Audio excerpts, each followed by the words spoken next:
अरे क्या इसीलिए भगत सिंह ने अपनी जवानी छोड़ी थी? क्या ये है भगत सिंह के सपनों का भारत? क्या ये है? अरे क्या इसीलिए आजाद ने खुद को गोली मारी थी? क्या इसलिए मां पद्मनी ने जो हर करने की ठानी थी? अरे क्या इसलिए आजाद ने शेरों की पुकार भरी? अरे क्या इसलिए राह ने घास की रोटी स्वीकार करी? गुरुदेव अंबर से ऊंचा लहराता ध्वज केसरी। भगवा तो हम भूल गए, चरखा तो हमको याद रहा, लेकिन फांसी का फंदा भूल गए, भूल गए। आज भी संग्रहालय में वो रुपया सजो कर रखी गई है जिनसे गांधी जी अपने बकरियों को बांधा करते थे। कहाँ गई वो रसिया जिन पर ऐसे महान वीर सूर भगत सिंह, राजगुरु, सुखदेव, बुद्धिराम बहुत हंसते तुले थे? अरे हालात मुल्क देखकर रोया ना गया, कोशिश करी हजार फिर भी मुंह ढककर सोया ना गया। कितने झूले के बाजे पर कितनों ने गोली खाई थी? अरे क्यों झूठ बोलते हो साहब कि गांधी के चरखे से आजादी आई थी? गांधी के चरखे से आजादी आई। अरे वो 25-25 साल के, 22 साल के, 23 साल के, 18-18 साल के वो नौजवान, 23 साल की उम्र भगत सिंह के फांसी को चूम कर इस देश से अलविदा हो गई। 24 मार्च को फांसी होनी थी, इस बात को बड़ा गौर से सुनना। 24 मार्च को फांसी हुई थी, 23 मार्च को फांसी हुई।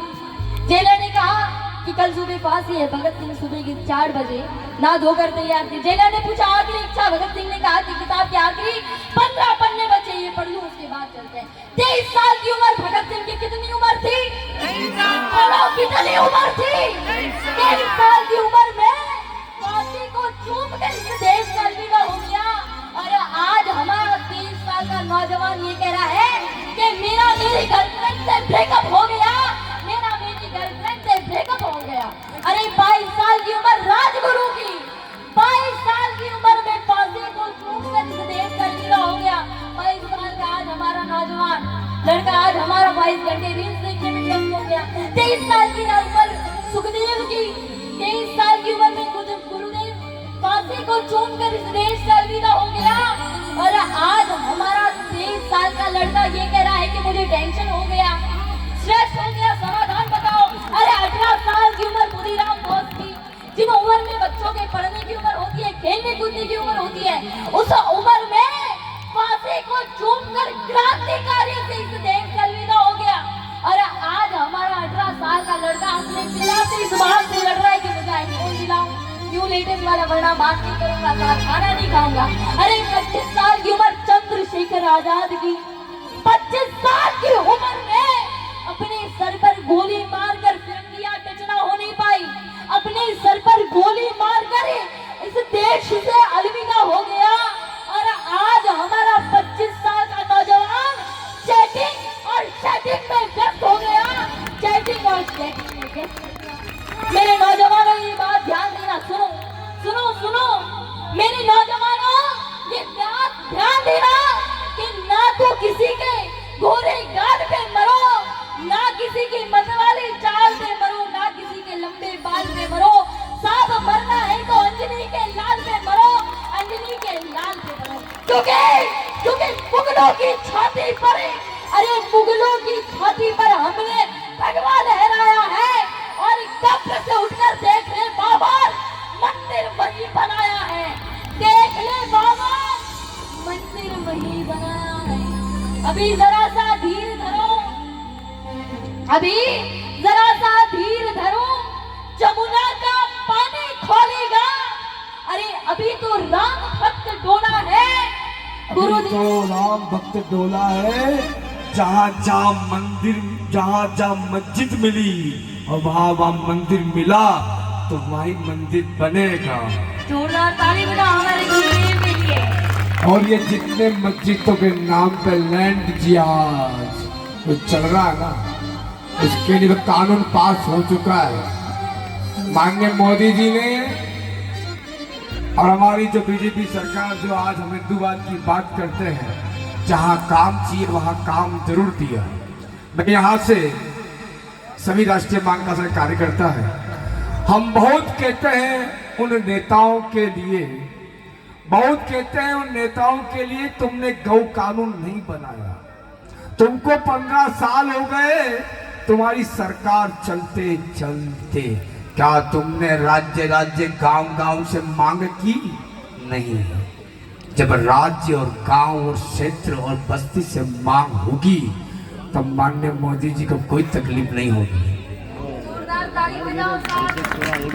हर मुख्यमंत्री से मांग हमको करनी पड़ेगी अपनी मां के लिए। महाराष्ट्र में 2.5 साल माननीय शिंदे मुख्यमंत्री बने और 2.5 साल में गौ राज्य माता बना दी। उसी प्रकार एमपी, राजस्थान, हरियाणा, दिल्ली, पश्चिम बंगाल, असम, जहाँ जहाँ भी बीजेपी आज सरकार बना बैठी हुई है, वहाँ से वापिस बाकी राज्य की जनता, क्षेत्र की जनता और वहाँ के महात्मा एक बिगुल बजाए ना तो जरा बड़ी बात हुई। मोदी जी को क्या, मोदी जी की आत्मा को भी कानून पास करना पड़ेगा। जय जय श्री महाकाल। जय श्री महाकाल। अभी जरा सा धीर धरो, जमुना का पानी खोलेगा। अरे अभी तो रात भक्त डोला है, अभी तो शाम भक्त भी डोलेगा। और जिस दिन गदा उठा ली मेरे वीर बजरंगी बालाजी महाराज ने साहब, कबर में लेटा औरंगजेब भी राधे राधे बोलेगा, राधे राधे बोलेगा। गुरुजी ने कहा गौ माता के बारे में, हमारी माँ के बारे में मैं कुछ 2 लाइनें बोलूंगी कि गौ माता के मांस में, गौ माता के मीट में जिन लोगों को प्रोटीन दिखता है साहब, गौ माता के मांस में जिन लोगों को प्रोटीन दिखता है उन लोगों को अपनी अम्मी और अपनी बहन में बेगम नजर आती है। अपनी अम्मी और अपनी बहन को, बहन के अंदर बेगम नजर आती है। मेरे नौजवानों, आज हमारा नौजवान साहब भजनों में नहीं आना चाहता, नौजवान कथा में नहीं आना चाहता, नौजवान भगत सिंह के आत्ममुकदमे को नहीं पढ़ना चाहता। जब हमारे देश के लोग, जब हमारे धर्म के प्रति नौजवान बढ़ना नहीं चाहेगा तो कोई नहीं सुनेगा। तो हमारा धर्म हिंदू राष्ट्र कैसे बन पाएगा साहब? नहीं बन पाएगा। 1993 में हैदराबाद में साहब लाखों गणपति पंडाल लगते हैं, पुणे में लाखों गणपति पंडाल लगते हैं, दिल्ली में लगते हैं, बेंगलोर में लगते हैं। 1993 में बाल गंगाधर तिलक ने गणपति जी की मूर्ति को सार्वजनिक मंच पर लाया।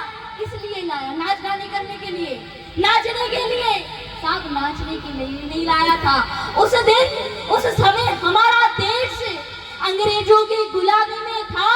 तब बाल गंगाधर तिलक जी ने सोचा कि हम गजानंद गणपति जी की मूर्ति को मंच पर लाएंगे, हमारा धर्म, हमारे धर्म के लोग एकत्रित होंगे और हमारे देश को आजाद करेंगे।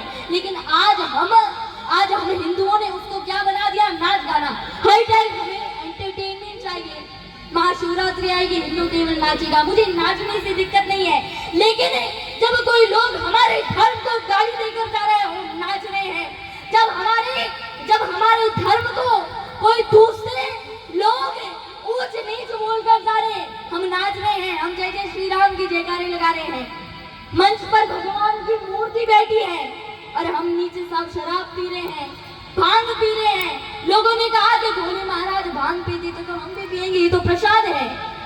आज हमारा नौजवान, आज हमारी जब महाशिवरात्रि आ रही तब लोग गा रहे हैं कि नीलकंठ पर चढ़ गया, बोले एक बाल्टी भांग पीकर मुंह मटके, बोले मुंह मटके। बनिहारी का भेष बनाया, शाम चूड़ी बेचने आया। भगवान को कोई और काम नहीं थे साहब, तो कृष्ण भगवान चूड़ी बेचने आएंगे। भगवान को और कोई काम नहीं थे साहब, जब कृष्ण भगवान नचनिया का भेष बनाकर आएंगे। भगवान के पास और भी कई बिजनेस थे, ये चूड़ी बेचने के काम भगवान के नहीं है। लेकिन हम हिंदुओं ने हमारे धर्म का मजाक बनाकर रख दिया। ये बात सच है, ये बात सच है। मेरे नौजवानों, जिनको समझ में आ गया होगा वो समझ गए होंगे, और जिन्हें नहीं समझ में आया उनको साफ जय जय श्री राम, जय श्री महाकाल। मेरी बात बुरी लगी हो तो मैं क्षमा चाहूंगी। हरीश राजा, बिल्कुल 2 मिनट, बिल्कुल 2-3 मिनट आप सभी के लेना चाहूंगी।